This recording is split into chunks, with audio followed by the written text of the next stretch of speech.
Hello friends, my name is Piyush Gupta और मैं आप सभी लोगों का हार्दिक स्वागत करता हूं आपके अपने चैनल एग्जाम गंगा में।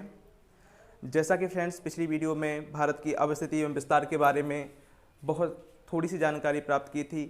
यदि आपने वो वीडियो ना देखी हो तो डिस्क्रिप्शन बॉक्स में लिंक है, आप जाकर पहले वो वीडियो देख लीजिए, फिर इसके बाद ये वीडियो देखेंगे तो ज़्यादा समझ में आएगी। भारत का अक्षांशीय एवं देशांतरीय विस्तार कितना है, तो भारत उत्तर एवं पूर्वी गोलार्ध में स्थित है एवं भारत का अक्षांशीय विस्तार 8 अंश 4 मिनट से लेकर 37 अंश 6 मिनट तक है एवं देशांतरीय विस्तार 68 अंश 7 मिनट से लेकर 97 अंश 25 मिनट तक है एवं भारत का पूर्वी बिंदु बालांगू अरुणाचल प्रदेश में है एवं भारत का पश्चिमी बिंदु गौरमाता या सरक्रीक जो कि गुजरात राज्य में पड़ता है एवं भारत का सबसे उत्तरी बिंदु इंदिरा कौल है जो कि लद्दाख केंद्र शासित प्रदेश के अंतर्गत आता है एवं भारत का दक्षिणी बिंदु, यदि मुख्य भूमि की दक्षिण बिंदु की बात की जाए तो कन्याकुमारी है एवं भारत का सबसे दक्षिणतम बिंदु ग्रेट निकोबार द्वीप समूह पर इंदिरा पॉइंट है एवं इसका अन्य नाम पिग्मेलियन पॉइंट भी है। फ्रेंड्स, आज का लेक्चर स्टार्ट करते हैं और देखते हैं कर्क रेखा के बारे में। तो कर्क रेखा क्या है, सबसे पहले यह समझना हमारे लिए आवश्यक है। तो कर्क रेखा यदि हम विश्व ग्लोब पर देखें तो यह भूमध्य रेखा है। इसको 0 अंश अक्षांश रेखा भी कहा जाता है। चूँकि पृथ्वी 23.5 अंश पर झुकी हुई है, इसलिए विश्व ग्लोब पर 23.5 अंश नॉर्थ एवं 23.5 अंश साउथ अक्षांश रेखाएं खींची गई हैं, क्योंकि सूर्य इन्हीं अक्षांशों के मध्य परिसंचरण करता रहता है। सूर्य कर्क रेखा पर 21 जून को लंबवत होता है एवं 22 दिसंबर को मकर रेखा पर लंबवत होता है। 23.5 अंश उत्तरी अक्षांश को हम कर्क रेखा कहते हैं एवं 23.5 अंश दक्षिणी अक्षांश को हम मकर रेखा कहते हैं। तो फ्रेंड्स, भारत से कर्क रेखा गुजरी है। कर्क रेखा भारत के 8 राज्यों से होकर गुजरती है एवं भारत को लगभग 2 बराबर भागों में बांट देती है। चूँकि फ्रेंड्स भारत के उत्तर में हिमालय पर्वत है, इस वजह से यहाँ पे जो हवाएं चलती हैं, ठंडी हवाएं चलती हैं, यह भारत में हिमालय पर्वत के कारण नहीं आ पाती हैं एवं चूँकि कर्क रेखा भारत को 2 भागों में बांटती है, इसी वजह से भारत की जलवायु उष्णकटिबंधीय मानसून जलवायु है। मानसून जलवायु है। तो देखते हैं वह कौन कौन से राज्य हैं जिनसे कर्क रेखा गुजरती है। तो सबसे पहला राज्य है गुजरात। गुजरात के बाद है राजस्थान। राजस्थान के बाद है मध्य प्रदेश। मध्य प्रदेश के बाद है छत्तीसगढ़। छत्तीसगढ़ के बाद है झारखंड। झारखंड फ्रेंड्स यहाँ पे है। इसके बाद है पश्चिम बंगाल। पश्चिम बंगाल के बाद है त्रिपुरा और इसके बाद है मिजोरम। तो फ्रेंड्स 8 राज्य हैं जिनसे कर्क रेखा गुजरती है। यह फ्रेंड्स अत्यंत मोस्ट इम्पोर्टेंट है आपके लिए, क्योंकि यह क्वेश्चन बार बार परीक्षाओं में पूछे गए हैं। एवं अब जो नया ट्रेंड आ रहा है क्वेश्चंस का, जैसा कि जूनियर असिस्टेंट पेपर में पूछा गया था कि वह कौन सा राज्य है जिसकी राजधानी कर्क रेखा से गुजरती है। तो फ्रेंड्स एकमात्र ऐसा राज्य है झारखंड। इसकी राजधानी जो है रांची है, यह कर्क रेखा पर स्थित है। झारखंड की रांची कर्क रेखा पर स्थित है। एवं 2 ऐसे राज्य और हैं जिनकी राजधानियां कर्क रेखा के अति समीपतम हैं। पहला है गुजरात। गुजरात की राजधानी गांधीनगर कर्क रेखा के समीपतम है एवं मध्य प्रदेश की राजधानी भोपाल कर्क रेखा के समीप स्थित है। फ्रेंड्स, इससे 3 क्वेश्चन बन सकते हैं कि सबसे पहला कि झारखंड की राजधानी रांची जो कि कर्क रेखा पर स्थित है एवं 2 ऐसे राज्य हैं जिनकी राजधानियां कर्क रेखा के अति समीपतम स्थित हैं। सबसे पहला है गुजरात जिसकी राजधानी गांधीनगर है एवं दूसरा है मध्य प्रदेश जिसकी राजधानी भोपाल है। यह कर्क रेखा के समीप स्थित हैं। कर्क रेखा को देख चुके हैं। इसके बाद देखते हैं भारत की मानक समय रेखा। भारत का विस्तार चूँकि 68 अंश 7 मिनट से लेकर 97 अंश 25 मिनट तक है, अतः अरुणाचल प्रदेश के समय का अंतर देखा जाए तो लगभग 2 घंटे का अंतर मिलता है। कितने घंटे का अंतर मिलता है? 2 घंटे का अंतर मिलता है। इस समय को कम करने के लिए, अर्थात कि संपूर्ण भारत का एक ही समय बनाने के लिए भारत के बीचों बीच से एक रेखा खींची गई है, जिस रेखा को हम नाम देते हैं 82.5 अंश पूर्वी देशांतर या भारत की मानक समय रेखा, इंडियन स्टैंडर्ड टाइम। तो यह फ्रेंड्स कई बार क्वेश्चन पूछा गया है कि भारत की मानक समय रेखा का नाम क्या है, तो 82.5 अंश पूर्वी देशांतर रेखा। यह रेखा भारत के 5 राज्यों से होकर गुजरती है, जो कि इस प्रकार हैं। सबसे पहला उत्तर प्रदेश, दूसरे नंबर पर मध्य प्रदेश, तीसरे नंबर पर है छत्तीसगढ़, फिर चौथे नंबर पर है उड़ीसा और 5वें नंबर पर है आंध्र प्रदेश। उत्तर प्रदेश, मध्य प्रदेश, छत्तीसगढ़, उड़ीसा और आंध्र प्रदेश, यह भारत के 5 राज्यों से होकर गुजरती है।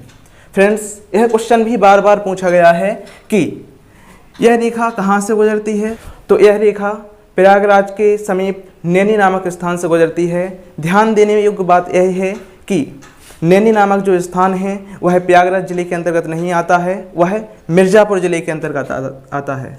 किस जिले के अंतर्गत आता है? मिर्ज़ापुर, वह मिर्ज़ापुर जिले के अंतर्गत आता है।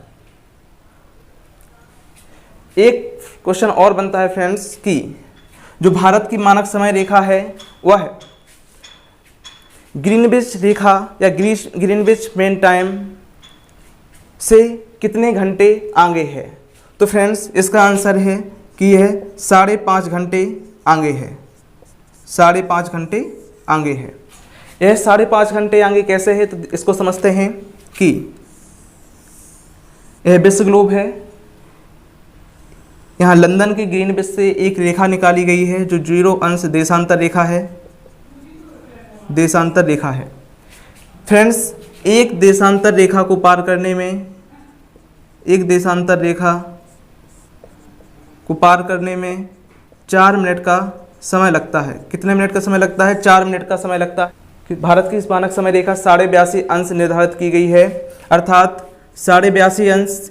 तो पहले 82 अंश में 4 का गुणा करते हैं तो कितना हुआ? 4 दूनी 8 और 8 चौके 32, 328 मिनट। एवं आधे अंश का कितना हुआ? 2 मिनट।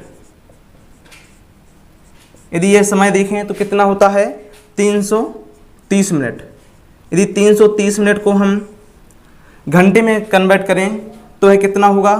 5.5 घंटे।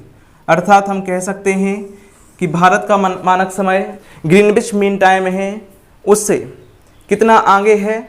तो वह है 5.5 घंटे आगे। इसके बाद फ्रेंड्स देखते हैं भारत के राज्य एवं उसकी संबद्ध स्थलीय सीमाएं।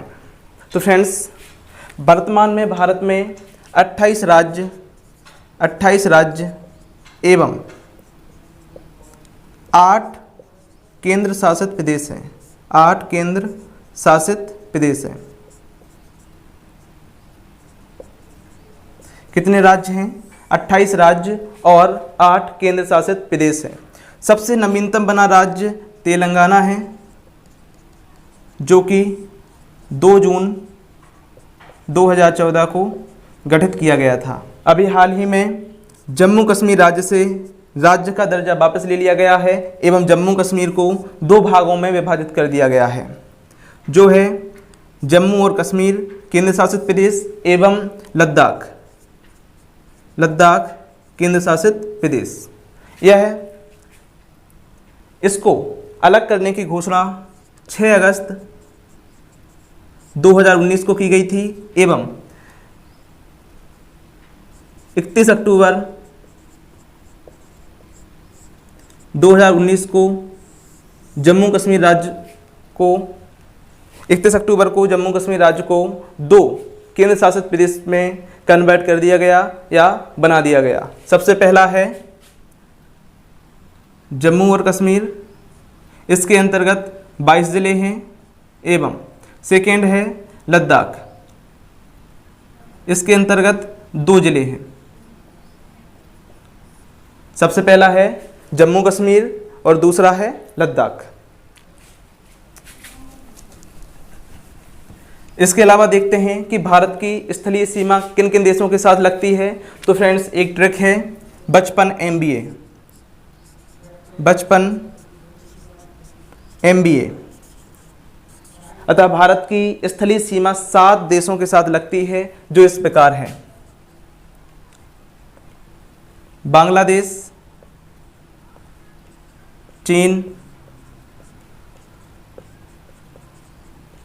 पाकिस्तान, नेपाल, म्यांमार, भूटान और अफगानिस्तान।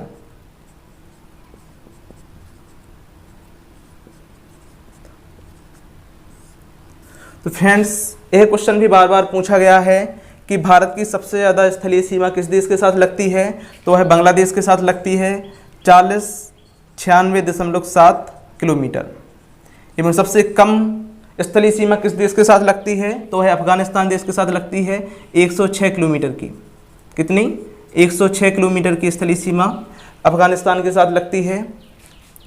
और यह क्वेश्चन भी बार बार पूछे गए हैं किस राज्य की सीमा कौन कौन से देशों के साथ लगती है। तो फ्रेंड्स देखते हैं बांग्लादेश ये है। तो बांग्लादेश के साथ भारत के वह कौन कौन से राज्य हैं जिनसे जो सीमा छूती हैं। सबसे पहला है पश्चिम बंगाल। यह यहाँ से स्टार्ट होकर यहाँ तक जाता है। सबसे पहला कौन सा है? पश्चिम बंगाल है। फिर है असम, यहाँ है असम, मेघालय एवं त्रिपुरा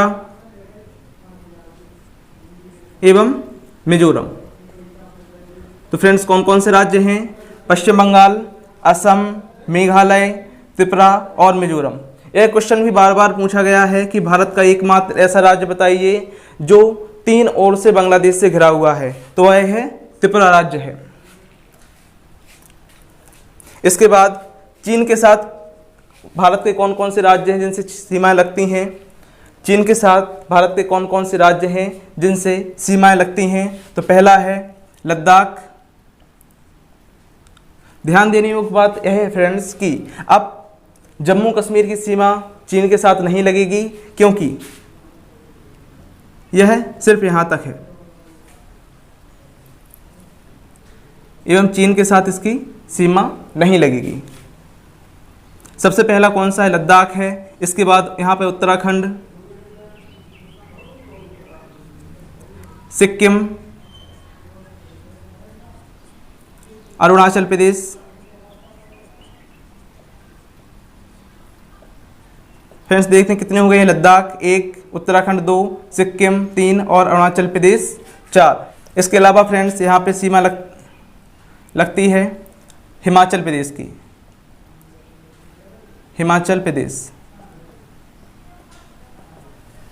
तो फ्रेंड्स वह कौन कौन से राज्य हैं जिनसे चीन के साथ सीमाएं लगती हैं। तो पहला है लद्दाख, दूसरा हिमाचल प्रदेश, तीसरा उत्तराखंड, चौथे नंबर पर है सिक्किम, 5वें नंबर पर है अरुणाचल प्रदेश। पाकिस्तान के साथ देखते हैं कि भारत के कौन कौन से राज्य सीमा बनाते हैं। तो पहला है गुजरात, राजस्थान, पंजाब, जम्मू कश्मीर और लद्दाख। 5 ऐसे राज्य हैं जो पाकिस्तान के साथ सीमा बनाते हैं: गुजरात, राजस्थान, पंजाब, जम्मू कश्मीर और लद्दाख। चूंकि जम्मू कश्मीर और लद्दाख केंद्र शासित प्रदेश हैं, तो 3 राज्य एवं 2 केंद्र शासित प्रदेश जो हैं पाकिस्तान के साथ सीमा बनाते हैं। इसके बाद देखते हैं नेपाल को। तो नेपाल के साथ भारत के कौन कौन से राज्य हैं जो सीमा बनाते हैं। नेपाल फ्रेंड्स ए है। तो इसके अंतर्गत आएगा उत्तराखंड, उत्तर प्रदेश, बिहार, सिक्किम और पश्चिम बंगाल।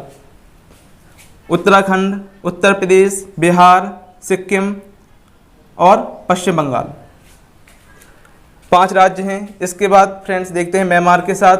म्यांमार के साथ भारत के 4 राज्य सीमा लगाते हैं: अरुणाचल प्रदेश, नागालैंड, मणिपुर और मिजोरम, अरुणाचल प्रदेश, नागालैंड, मणिपुर और मिजोरम। इसके बाद देखते हैं भूटान के साथ। तो भूटान के साथ भी 4 राज्य सीमा लगाते हैं। भूटान फ्रेंड्स ए है।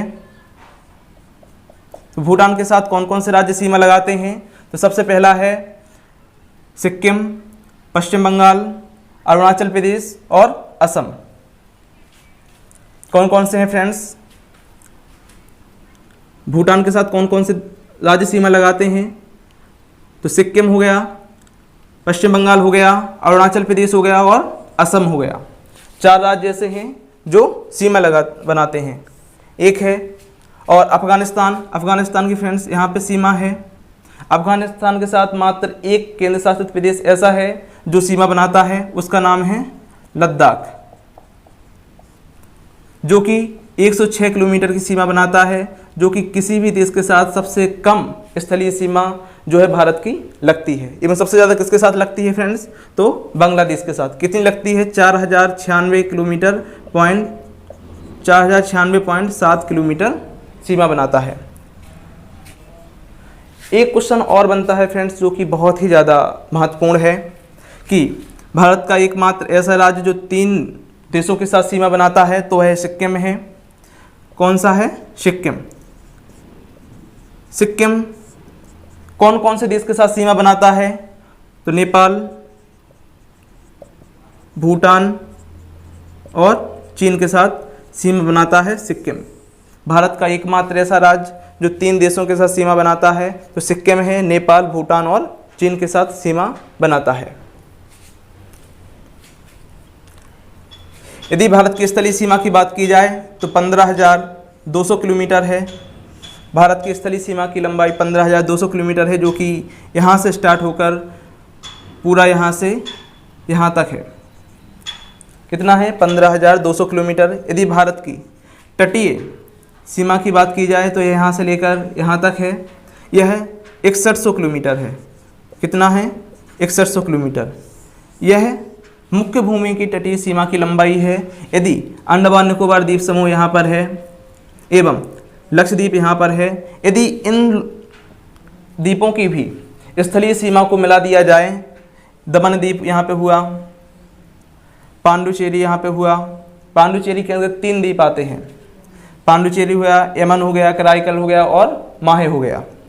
यदि इनकी भी भूमि को, तटीय भूमि को हम जोड़ दें तो यह 7516.6 किलोमीटर हो जाएगी। यदि संपूर्ण तटीय भूमि पूछी जाए तो कितना है? 7516.6 किलोमीटर। यदि मुख्य भूमि की तटीय सीमा की लंबाई पूछी जाए तो कितना है?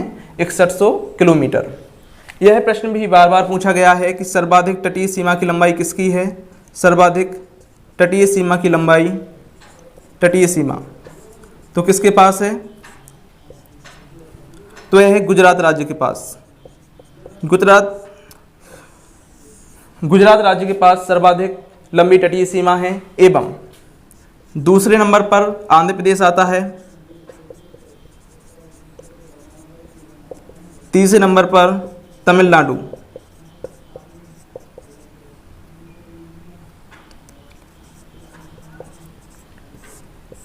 एवं यदि सबसे छोटी तटीय सीमा की बात की जाए तो गोवा राज्य की है। गोवा राज्य की है। यदि हम पूर्वी तटीय राज्यों की बात की जाए तो इनकी संख्या 4 है। और कौन कौन से राज्य हैं जो पूर्वी तटीय सीमा बनाते हैं? तो सबसे पहला है पश्चिम बंगाल, इसके बाद है उड़ीसा, इसके बाद है आंध्र प्रदेश एवं इसके बाद है तमिलनाडु। यदि पश्चिमी तटीय सीमा की बात की जाए तो सबसे पहला है गुजरात राज्य, गुजरात, इसके बाद है महाराष्ट्र, इसके बाद है गोवा, इसके बाद है कर्नाटक, इसके बाद है केरल। तो पश्चिमी तटीय राज्यों की संख्या कितनी है? तो 5 है। एवं पूर्वी तटीय राज्यों की संख्या कितनी है? तो 4 है।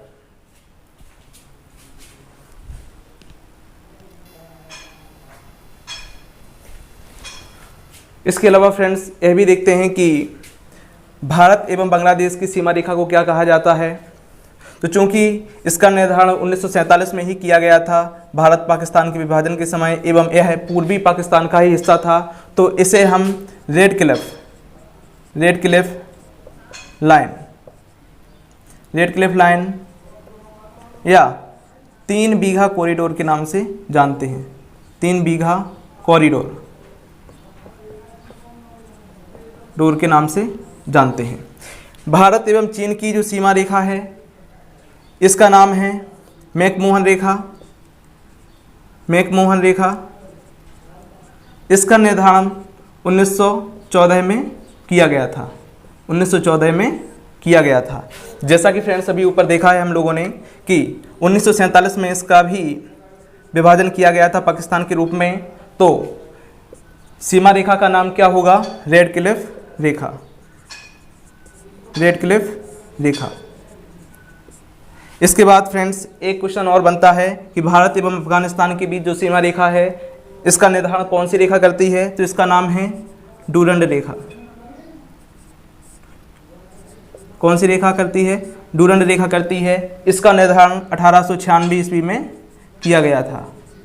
इसका निर्धारण कब किया गया था? 1896 ईस्वी में किया गया था।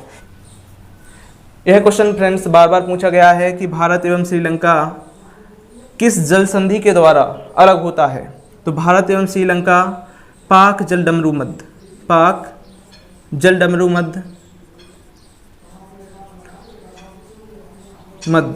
अर्थात पाक जल संधि के द्वारा अलग होता है।